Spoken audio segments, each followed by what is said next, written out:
This week sees Ian finishing the maintenance and the preparation of our mini digger for the real work ahead at the build site. I think I've made Ian feel a little inadequate as I call in the big boys to help cut the steep slopes now the good weather is upon us. We seem to have a mystery visitor leaving unwanted deposits. I'm burying it with soil.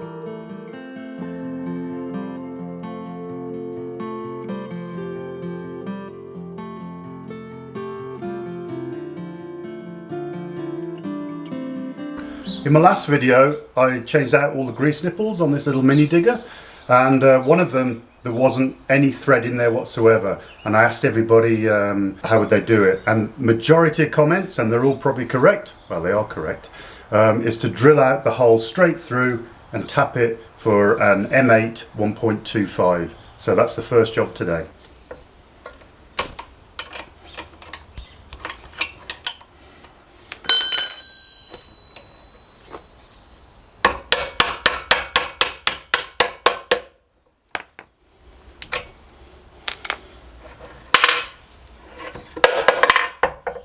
This is the new grease nipple. It's an M8 1.25 pitch thread. Now the ones I replaced on the mini digger, they were M8 1mm thread. I don't have a tap to do that. They're not very standard in France. So I'm going to change that to the 1.25 for this unit, for this hole here. So I'm just going to drill that out now with a 6.8mm drill that should match up with the M8 tap.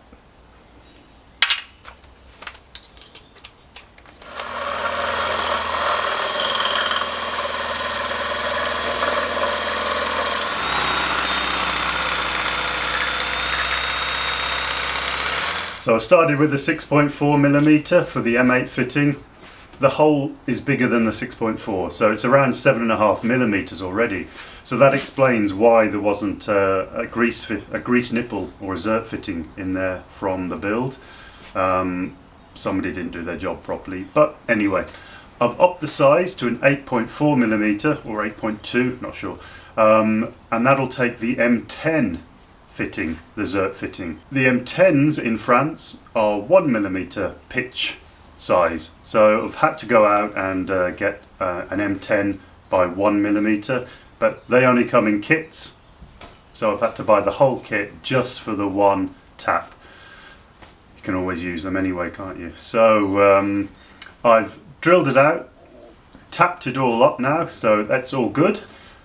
I've used a ground down socket because with the M10 it's a larger socket, it's an 11mm socket. I've had to ground that down to fit it in to the housing of the grease nipple. So ground that down, but I still couldn't get it quite in there. It was just sort of there was something obstructing it, and then on closer inspection I found there was two blobs of weld stuck right in there. So got the Dremel out. I then basically ground out all of the excess weld, and I managed to then get the M10 Zert fitting grease nipple in there, got the socket all tightened up, and then we got it all greased. So all of that is done. Pretty happy. I didn't have to drill all the way through. I ground down one of my older taps just to get the first threads made, and then used the new thread, the new tap to do it. And another great tip I got from the comments was to change this grease nipple out here to the original flat version, just in case when this is in the hole it basically gets knocked off by a rock or something and I won't be able to get to it.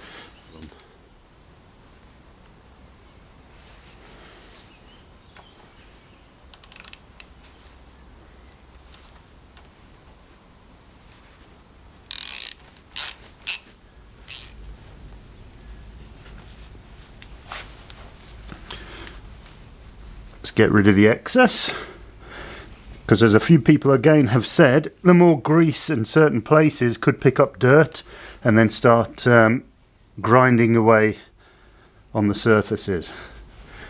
So that's it.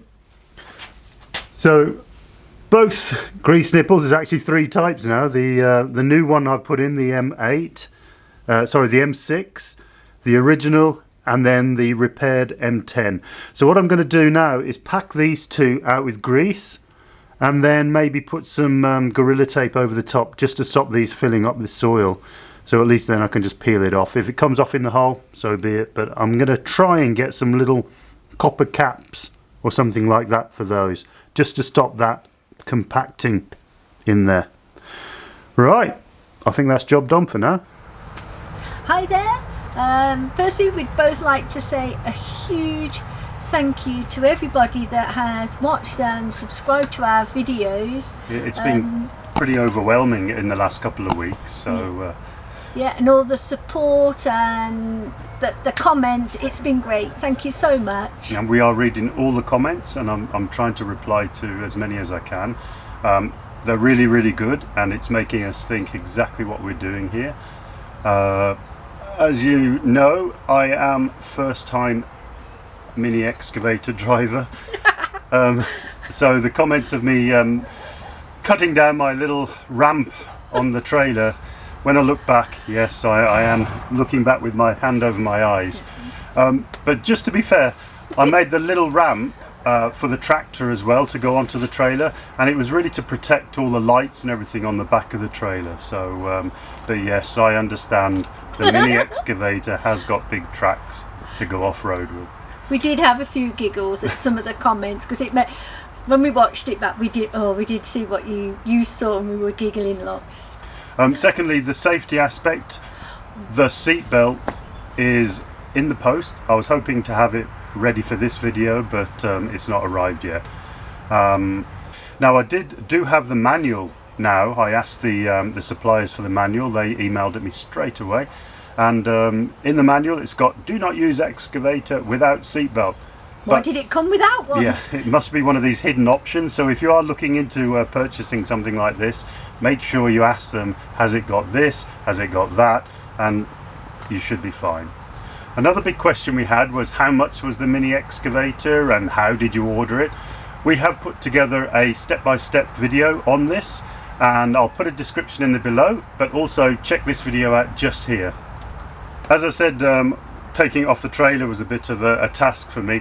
I'm going to go down to the build site where it's totally flat, nobody about, very, very safe, and quite a lot of people have said just go and try and dig air, just get practicing so your limbs will become just an extension, the levers will become an extension of your limbs. So I'm going to take all that on board. I'm going to get down there and just play with it for hours and hours on end, take a couple of jerry cans of fuel for that. But again, we're just overwhelmed with the support we're having at the moment, so thank you very much. Lots more to come from the homestead also. We're sitting inside the polytunnel. It's yeah, pretty warm. It's gone hot. But Julie's been very, very busy here, so in the next video we'll have basically Julie's realm.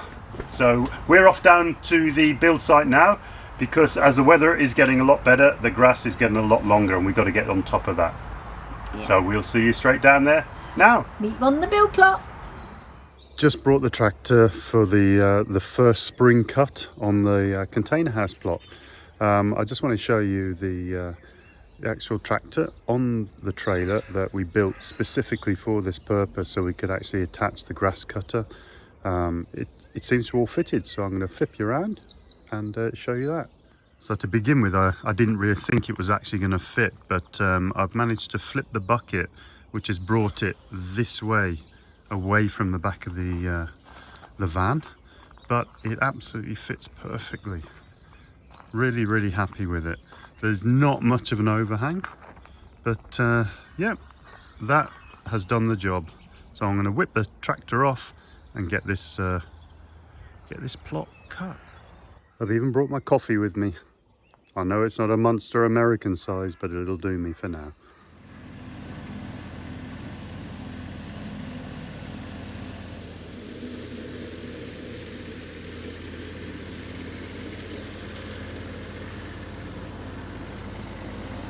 So all this talk about the safety for the Mini Excavator, I'm also going to do the same for my little Kubota tractor. As you can see, the site is slightly slopey, and when you are sat on that tractor it feels like it is over 45 degrees.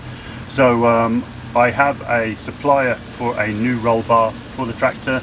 We're going to drive off and go and get that fitted in the next week or so, because it is a little bit scary, and I will also get another seat belt for that one too. Looks good.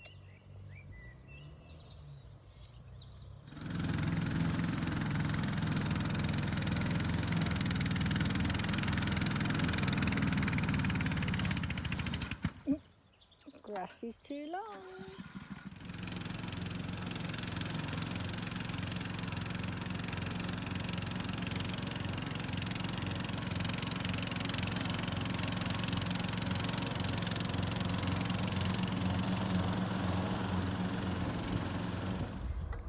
I feel a bit daft doing this, but I'm digging loose soil because the top entrance part to our land, it's just been field land forever, so the locals that wander down here, it's a nice view, sit on the bench and let their dogs do their number twos just on the top bit. And there's been a rather large dog, and I'm sorry, my hand is not going in any plastic bag to pick that turd up, so I'm burying it with soil. Ian ran over it with the tractor, hence I am now burying it.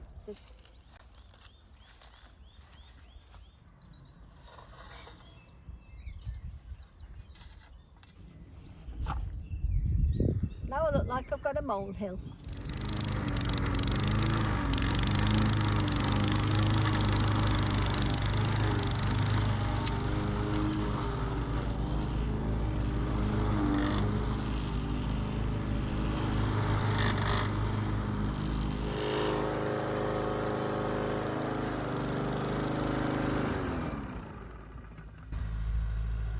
When you've just spent 3 hours trying to cut all the field, Julie asks the local council guy in the tractor, and he's whizzing up and down it with his massive cutter.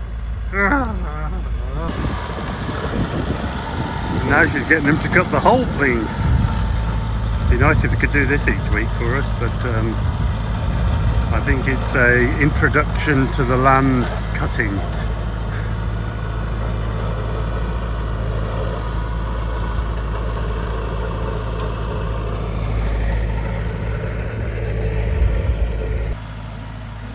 Another guy from the Mayor's gardening group is chopping down some trees on the bank for us.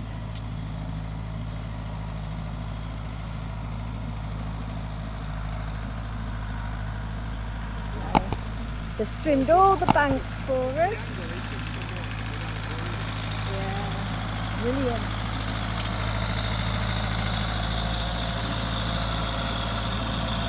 Ian's got tractor and grass cutting envy. Look at it. It's a case of I want one.